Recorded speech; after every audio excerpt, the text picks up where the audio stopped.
Right now, Congressman Ron Paul of Texas.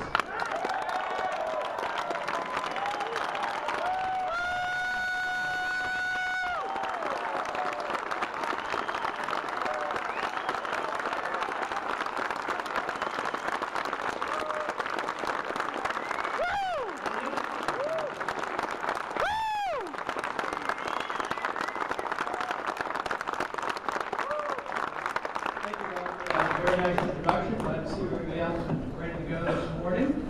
I'm very pleased to be here. I've always had a soft spot in my heart for the Assemblies because I consider this the constitutional wing of the Republican Party.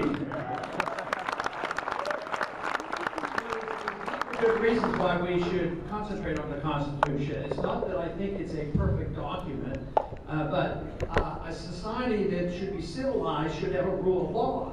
And we do, go through the formality when we go to Washington to take an oath. And the oath is to serve the special interest, which seems to be the outcome of what happens when they go to Washington. But the oath is to obey the rule of law. So this to me is important, but fortunately for me, because my goal in life has always been to enhance and promote the cause of individual liberty. That should be the role and the purpose of all political action. But fortunately for me, that personal goal is enhanced by the rules written down in the Constitution. And the Constitution was written for the sole purpose of actually trying to bring some diverse states together, protect the rights of those states, but really to put a lot of restrictions on the federal government. That is what the document is all about. Restrain the federal government and document precisely exactly what the federal government's allowed to do. And those issues are listed in Article 1, Section 8. Unfortunately, today we have drifted a long way from that. So our goal right now has to be the defense of liberty, but also to defend our Constitution and make sure those individuals in Washington live within the law.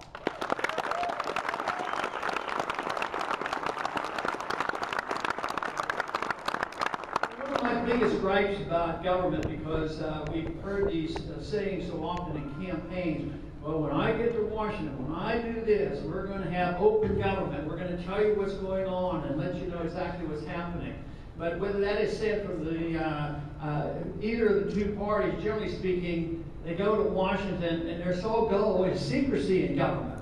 And if there's any one thing that would benefit us, it is to get more openness in government. We have had a turnaround over these many, many decades, maybe even 100 years, where our government, instead of protecting our privacy and protecting our Fourth Amendment rights, what they do is they protect the secrecy of government and they invade on your privacy, and we have to reverse that back.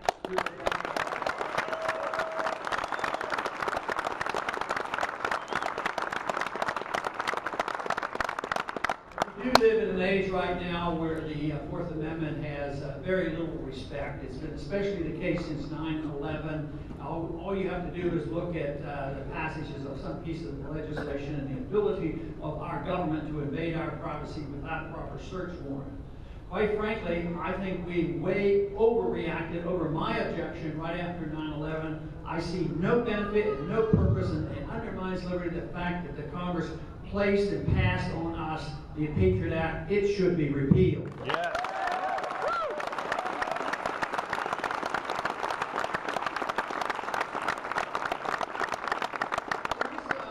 Pretense in Washington about openness in government, and sometimes some good comes of it, but for the most part, I think government becomes more secretive.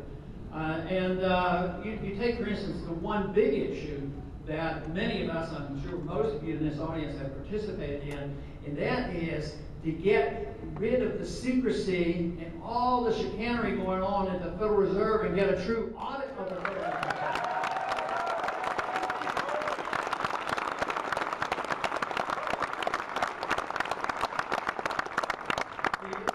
Has been around for just about 100 years. They destroyed 98% of the value of our currency. They serve the special interests of the powerful banks and corporations. They do it in secret, and they deal not in hundreds of billions of dollars. They deal in trillions of dollars.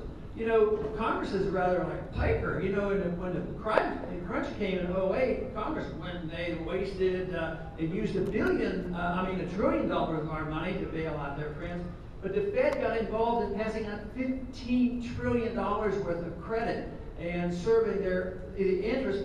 And we weren't even allowed to know what they were doing. We've been struggling to get the information. When we finally got some information and found out that they were dealing between 15 and 16 trillion dollars, we found out that $5 trillion went to help foreign central banks and foreign governments. This is the reason we have to get to the bottom of this. Of course, eventually, I think we should get rid of the Federal Reserve.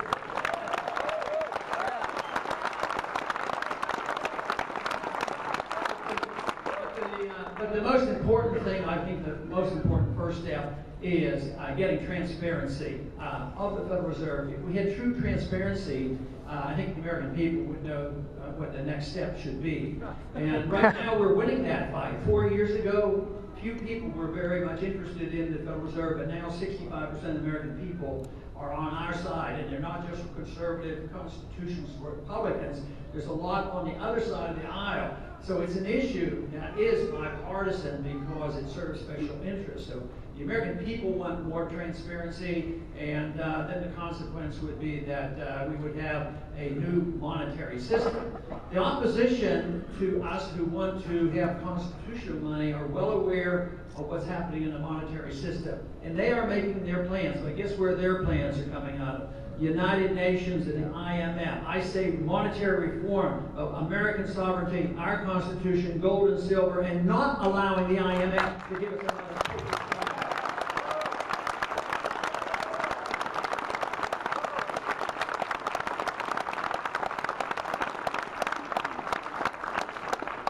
The Federal Reserve is really the instrument of big government. There's a lot of people pay lip service against big government. They don't pay a lot of attention to the Fed. But the most important part of our economic crisis today is the overwhelming debt that we have worldwide, whether it's just our debt, our state debt, our corporate debt, personal debt, or individual country debt like what's going on in Greece right now. So this debt comes about for one sole reason. They reject the notion that government should be restrained on the creation of new money, and that's why they abhor. Anybody who wants big government abhors the gold standard.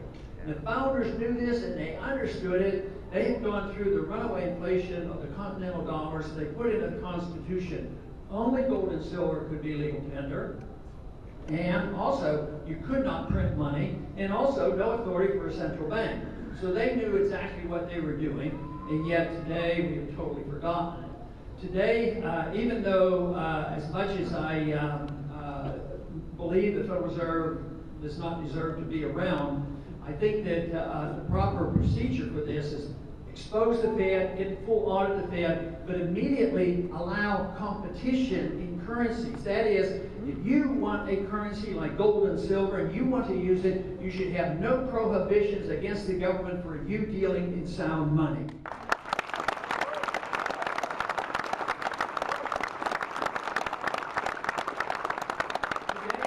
Individuals have tried this, they have challenged it, they have been practicing civil disobedience, although they're obeying the Constitution. So they've tried to use gold and silver, and literally have been arrested and their gold and silver stolen from them. And also the use of old silver dollars. There's, many of us remember that, where you had American silver money. If you use that as legal tender, silver dollar for $1, of course you go to prison, because you're defying the law, which defies and contradicts the Constitution, that said only these Federal Reserve notes are legal tender. But if you ask, as I have the Federal Reserve Board Chairman, well, what is a Federal Reserve note? Define it. They can't even define it. And yet the Constitution is very clear, and the history is very clear on what a dollar actually has to be. So legalizing competition would mean that you repeal the legal tender laws, but what you do is also you get taxes off money. And if you want to use gold and silver, you shouldn't have to pay sales taxes and capital gains tax in order to be competitive. That way you could have a transition. This could be worked out. In Washington, generally speaking, if you talk about more openness in government and talking about not punishing people who become whistleblowers, the general consensus is sure, we have to protect whistleblowers because they're taking risks, they're speaking out, and their goal is to tell the truth. And I think that is good, but the net results of protecting and legally saying that a whistleblower is protected doesn't work out that well. It all depends on what they're blowing the whistle on. If they don't want that information out, then they come down very hard on the whistleblower.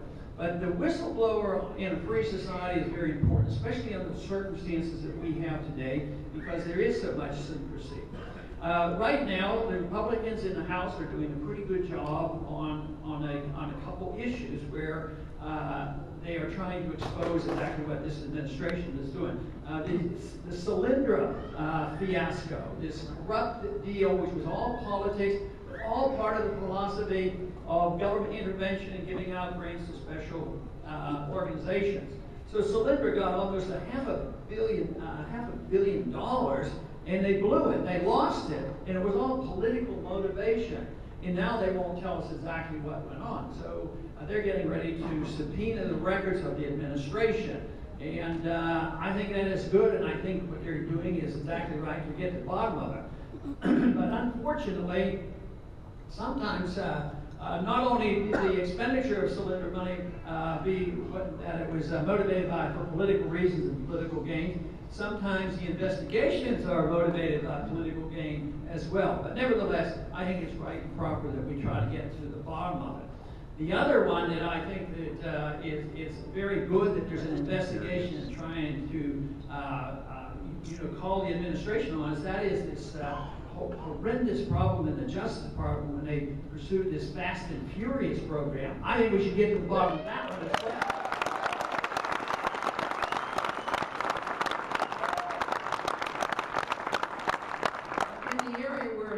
Democrats nor Republican leadership seems to welcome any whistleblowing is when there's an exposure on our foreign policy, the fallacies of why we go to war and what we do. Daniel Ellsberg was never a hero in this country, but if it had not been finally for Daniel Ellsberg, we would have never gotten the proof, positive, that they knew all about why we went into war. There was no real attack on us, and it was all rigged. We went to war over misinformation and not a lie. In the same way, when we get information from groups like WikiLeaks telling us, confirming the fact that we actually went in to Iraq and there was no Al-Qaeda, no weapons of mass destruction, it was all a gimmick to get us into a war that we didn't need to be in. So I think that information is important too. The American people should know about these things. Matter of fact,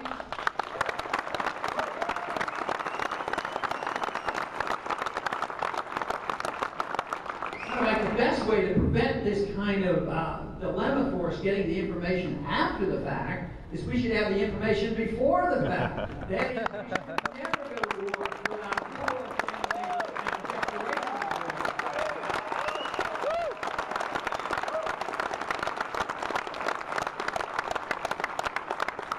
Of course, this is what's happened to us in foreign policy over these many decades now. Since World War II, we haven't had a declared war. When I was drafted in 1962, during the Vietnam War and the Cuban crisis, it wasn't for a declared war. It was for another war that was started based on a lie. Korea. Why did we go to war in Korea? Oh, it's a UN resolution. Why in the world should we ever accept the fact that we go to war under NATO and UN resolution? We should only go to the war when the people in this country declare war.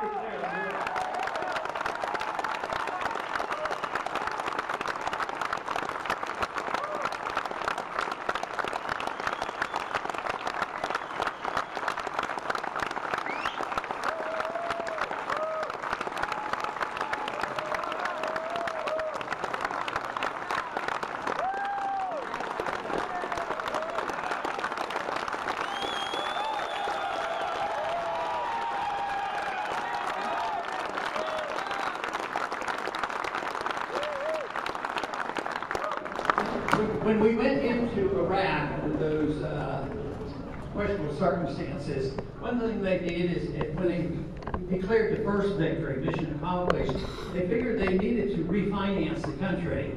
So they had this neat little trick called inflating the currency. They literally, it wasn't through the inflation of easy, more credit on a computer or Federal Reserve notes, but it was the printing, literally printing of Federal Reserve notes. And they hauled them over by plane loads. They printed up and they bundled up $60 billion worth of U.S. currency. And guess what? Nobody knows where it went. Don't you think that we should have an investigation and find out who was responsible?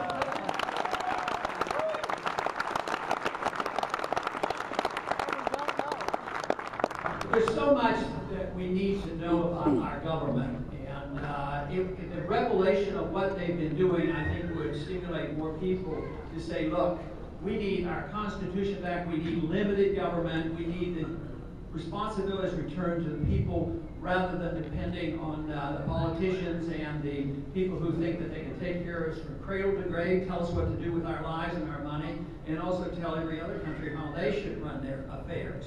So if they get the exposure, I think it would be a big step forward.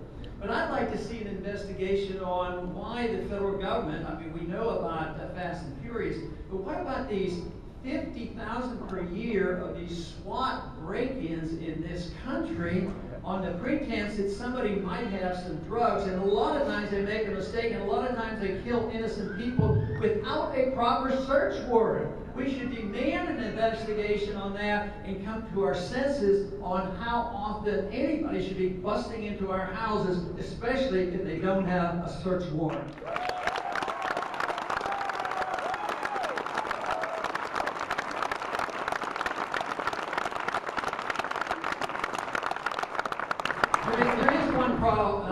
There is one program and one policy I certainly would change and revamp.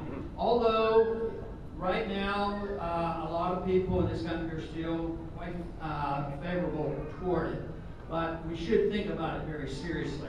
About a year and a half ago, Dennis Blair, who was the Director of International Security, came before a committee, and he announced that it is now the policy of the Obama administration that, if necessary, we are now going to be able to assassinate American citizens.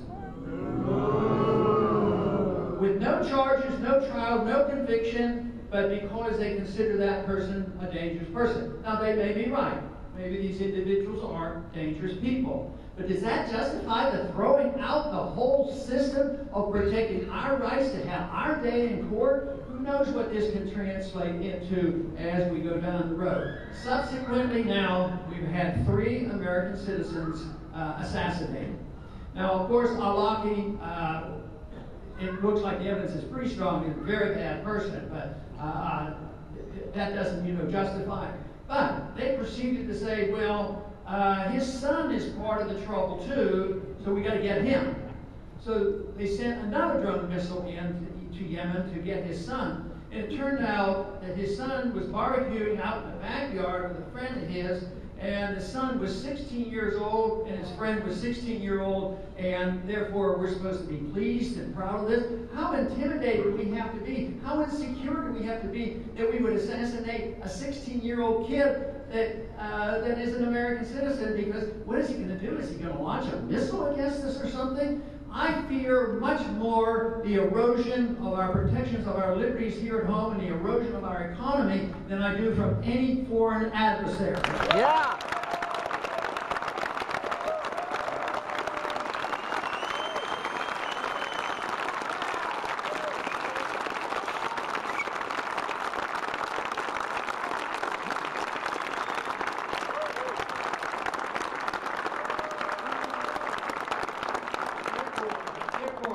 Reassess that whole program of 7,000 drones available to bomb any spot in the world. You know that when the innocent get killed, because we go after one guy and some extras get killed, don't you think they have a right to be a little bit annoyed with us? But here we are dropping drones on a daily basis. A bunch dropped yesterday in Pakistan. So this annoys the people. The people are outraged at this. At the same time, we're giving billions of dollars to the government of Pakistan, and now a civil war is about to break out there. And it is generally recognized that that's likely to happen, that we'll probably be involved in another war. But guess what? After 10 years of propping up a corrupt dictator, a guy by the name of Karzai in Afghanistan, guess what he said? Does he play along with the game and say, oh yeah, these Pakistanis better calm down, these are our friends, these Americans, they give us all this money. No, he says, if there's a war breaking out, I'm siding with Pakistan. Why doesn't this wake us up and say, maybe our policies are flawed? I think they're deeply flawed. I think it's time for us to come home and mind our own business. Yeah!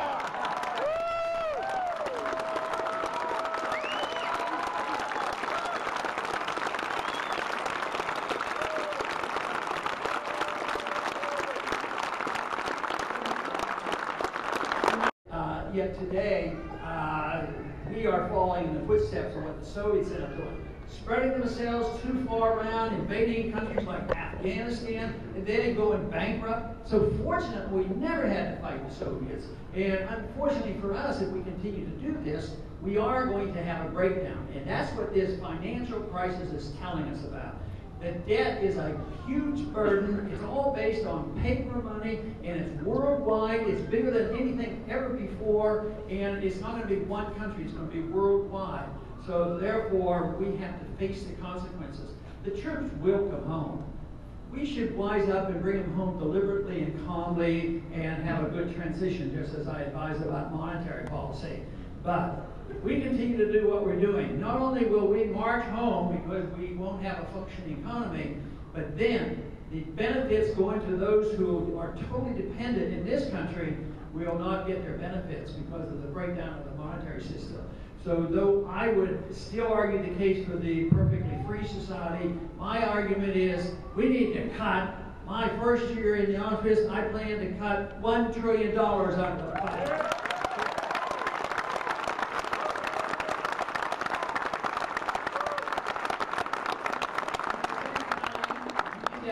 You would not have to attack the elderly who have become dependent or the children who get medical care, and we could work our way out of it. But right now, if we don't, it's going to be very, very difficult for us. So we need to wake up, and in many ways as a country, not so much of those of you in this audience, but this country needs to wake up and quit lying to itself, whether it's on the economics or the foreign policy.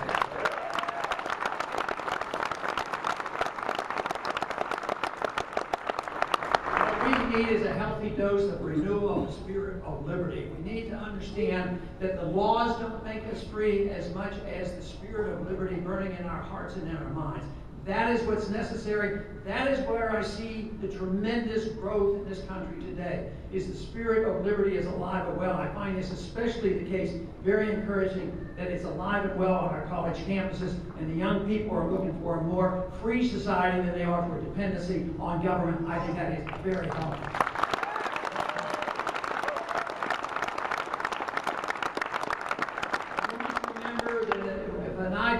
Time has come, it cannot be stopped by armies. An idea is more powerful than all the armies in the world. And Samuel Adams said that you don't have to have the majority. What you have to have is an energized, irate minority who's willing to defend and spark the brush fires of liberty in the hearts and minds of all men.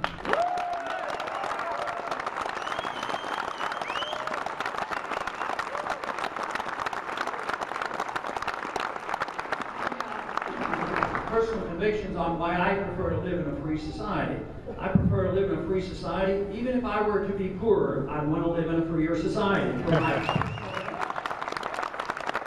fortunately for us, we don't have to make that choice, because history has shown that the freer society, the more prosperous society, the more fairly it's distributed. Anytime the government gets in this idea of fairness in economic distribution, yes, they can get up with equality, but it's equality of poverty. We knew that happened in the 20th century. Nobody became wealthy in the socialist, communist societies. So if we want to live in a free society, we have to have some goals. And for me, personally, it is the only way that we have our opportunity as individuals to pursue excellence and virtue. That is why we should be concerned. We have a natural right to our life. We get our lives and our liberties from our Creator. We should have certain goals. Once we turn it over to the federal government or any government to take care of these, a virtuous society, and how people's habits should be practiced, and how the economy should work, and what other countries should do. Believe me, it's always at the expense of liberty, and it never worked. We had a good taste of this in our history, and we did well with it. We were the freest and the most prosperous. The last 100 years it's been going downhill, and it's coming to a climactic end. We need to make a decision. Do we want to live in a free society, as was given to us originally, and improve upon it, because it was never perfect? Or are we going to succumb to what has happened so often throughout history? Most countries throughout history, and even currently today, have had dictatorial power, authoritarians taken over. And the tragedy of what we have to work for, the more crises we have, whether they're economic or foreign policy crises, the more the people seem to want to give up their liberties. There is no reason in a free society that you ever you ever need to sacrifice your liberty to be safe and prosperous. Let's argue the case for liberty. Let's argue the case for the rule of law, and then we can have a prosperous and free America. Thank you very much.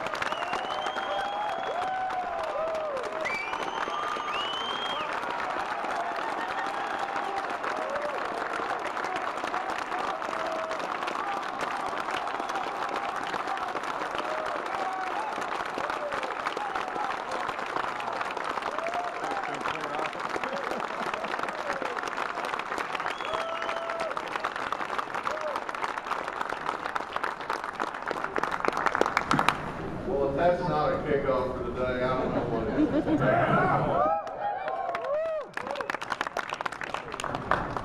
I won't pretend to agree perfectly with any of our candidates this year, but I want to tell you, I am so encouraged by the caliber of what we have compared to every other year of my lifetime. We actually have a debate that is rooted in what is and isn't constitutional. We have nearly all of these candidates talking about the illegitimacy of failing to properly declare war. We have real discussion of the Federal Reserve, which honestly hadn't happened in 100 years. And, you know, we owe a lot of that to Ron Paul. So